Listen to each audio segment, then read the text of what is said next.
यसमा खानालाई टेस्टी नाम मेरो निमबहादुर ओली। अनि कति वर्षको हुनुभयो? म अहिले यही 2083बाट हजुर 60 पुरी 61मा लाग्यो। 61मा लाग्नुभयो है? बुवाले आर्थिक सहयोग गरिदिनु भयो। हजुर गर्दा मैले आफै गरेँ। ए अनि यो मिल चल्न थालेको कति भयो त?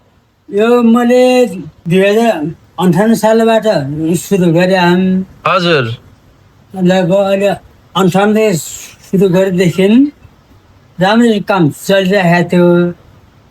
अहिले भनौँ 5 वर्ष भनौँ, 5 वर्ष अघि भनेपछि कति वर्ष भयो त्यहाँबाट मिल ठप्प बस्यो। तर मिल बन्यो, माथि मिल बन्यो, मेरो मिल बस्यो है। माथि आधुनिक मिल विद्युतबाट चल्ने मिलहरू बन्यो होला नि? अनि तपाईँको यताको मिल बन्यो, यो पानी मिल चल्ने मिल बस्यो। अनि यो आधुनिक मिल हुन्छ नि, यो विद्युतबाट चल्ने मिल, त्यो मिल र तपाईँको यो घट्टमा यो प्राचीन मिलमा के फरक छ? यसमा खानालाई टेस्टी हो। हजुर बुझ्नेले बुझ्छ, बुझ्नेलाई श्रीखण्ड नबुझ्ने खुर्पा बिट भन्छन् त्यस्तै खिच्छ। उनले चाहिँ छिटो छरितो छिटै मरौँ, छिटै खाऊ, तातै मरिजाऊ भन्ने जनतालाई त्यस्तो आएर उनले छिटो गर्न थाले। र गर छिटो खाऊ, छिटो मरिजाऊ भनेर म चाहिँ आफै पिस्छु, आफै खान्छु। तर के भयो भन्दाखेरि त्यहाँनिर के हुन्छ भनेपछि म आफै खान्छु, आफै त काम गर्छु। सरकारको कर तिर्न नसकिने भयो। ए यो मिलको पनि कर तिर्नुपर्छ होला है? कर तिर्नुपर्ने छ, यहाँ यसको कर तिर्नुपर्ने छ। कर तिर्न नसकिने भए हुनाले अहिले म तरासमा छु। कोहीले भन्छन् तेरो मिल त जगत गर्छ कर कार्यालयले भन्छन् होइन। कर कार्यालयले जगत किन गर्छ? मेरो आम्दानी भए पो मैले तिर्ने, नभए कहाँ तिर्ने? मैले आम्दानी नभएपछि मैले कर कसरी तिर्ने? त्यो भएर मैले चाहिँ अब यो आम्दानी नभए हुनाले अब घरका बाख्रा पाठा भैँसीको पारा सारा बेचेर भयो भने कर तिरेर योको चाहिँ कर तिर्ने चाहिँ बन्द गर्ने भन्ने सोच छ मेरो। भनेपछि यसले जतिको महत्त्व बुझ्छ तपाईँको घर परिवारलाई धान्नलाई, परिवार चलाउनलाई जति सहयोग गरेछ नि, हजुर त्यो चाहिँ कोही पनि मान्छे नआउने भयो मिलमा, मिल नचल्ने भयो होइन र?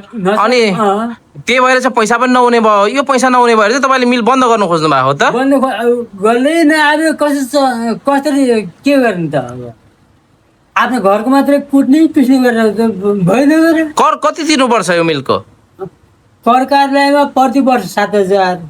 हजुर तुटुप नगरपालिकामा 2,000, घरले उठ्यो घोराइमा त 2,000 भनेपछि अब यति मैले कहाँ तिर्ने त? लगभग 10-11,000 तिर्नुपर्छ है? 11,000 तिर्नुपर्छ वर्षको। भनेपछि मेरो आम्दानी छैन, मैले कहाँबाट तिर्ने त? कहाँबाट मेरो गोजीहरू कहाँबाट आउँछ र पैसा तिर्ने त मेरो? त्यही भएर यो कटौती गर्न लागि यो कर चाहिँ म सक्दिनँ तिर्न। यो कसरी काट्ने हो? यो काट्न पर्यो, आम्दानी मेरो भएन भनेर त्यो तिर्नलाई मैले प्रयास गरिरहेको छु। कोहीबाट पनि सहयोग पाएको छैन। कुन नियमबाट कसरी तिर्नुपर्छ, यो कस्तो गर्नुपर्छ त्यो मैले थाहा पाएको छैन। दर्ता पनि गऱ्यो पहिला, अब मेरो उपाय छैन, कर तिर्ने उपाय छैन मेरो।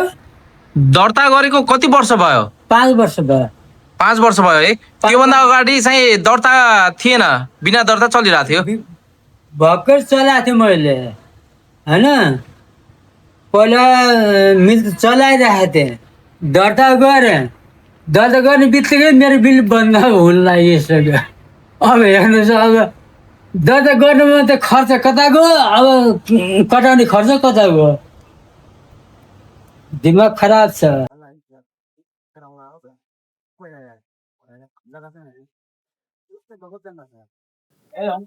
यो घुम्ने तरिका हो। यो फ्यान हेर्नुहोस् त, यो घट्ट देख्नु भइरहेको छ यो घट्ट यताबाट पानी आउँछ यो माथि स्लोप जस्तो बनाइएको छ यो स्लोपबाट पानी फोर्समा आउँछ र फोर्समा आएको पानी यसमा जम्मा हुन्छ अनि यसको टपराकले गर्दा यो फल्क्रम जस्तो टर्बाइन घुम्ने गर्छ अनि यो टर्बाइनले भित्र भएका पट्टाहरू घुमाउँछ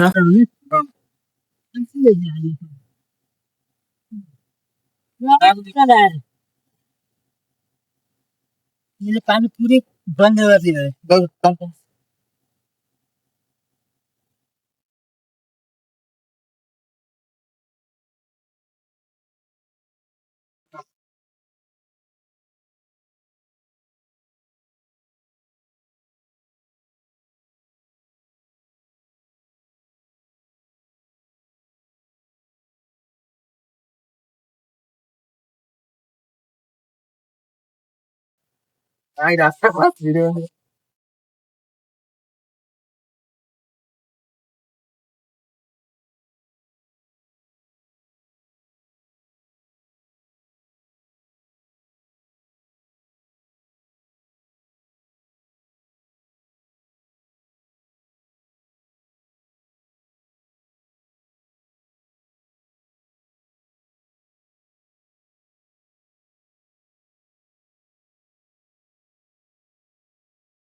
यो बाहिरबाट पानीले चलायो होइन त हजुर अब यो यहाँ सेट हालेपछि चाकी चल्छ हेर्दै होला त्यो लगाएको हेरमा है ल हेर स्वाद त यसले गर्दा यहाँ चल्यो होइन त यहाँ देखाउनु पर्छ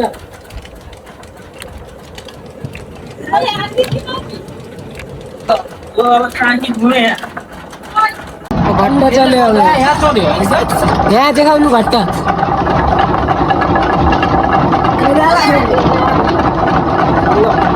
टाँकी घुम्यो यहाँ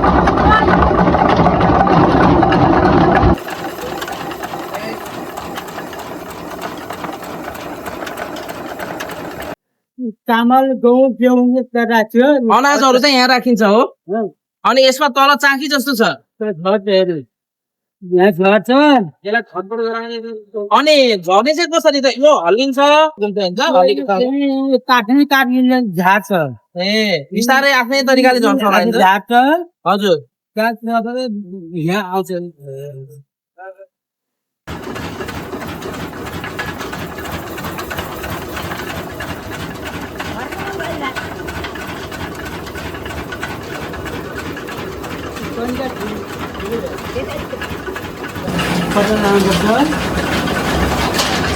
धान कुटाउनेमा पट्टा लाउनु पर्यो नि त अनि ए, अनि यो अर्को पनि देखिँदैछ यो के हो त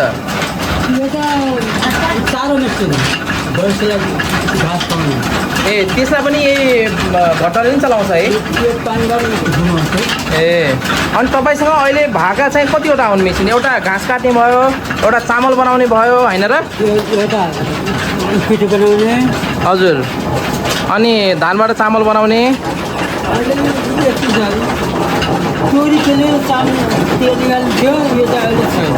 हो बिग्रेर हटाइदिनु भयो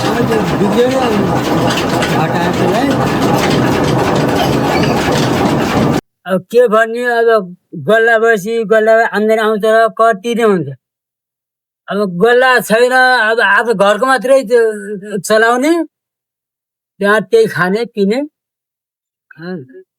वर्षको 7,000 तिर्ने वर्ष 7,000 भन्थ्यो मैले तिर्नु सकेको छैन अहिले 3 वर्ष भयो 3 वर्ष भयो 3 वर्षदेखि 7,000 तिर्नु परिरहेछ तिर्नु परिरहेको छ जो नै सरकार आए पनि उस्तै ताल यो 2 वर्ष अगाडि कतिमा तिर्नु भएको थियो 9,000 नै तिर्नु 7,000 नै तिर्नु भएको थियो 7,000 अनि घन्टी सरकार आएपछि पनि 7,000 तिर्नु भएको थियो 7,000 यता साना तिना घरले उद्योगलाई पनि घन्टी सरकारले हेर्छ कि भन्ने हामी आशले हामी घन्टी भोट हाल्यौँ।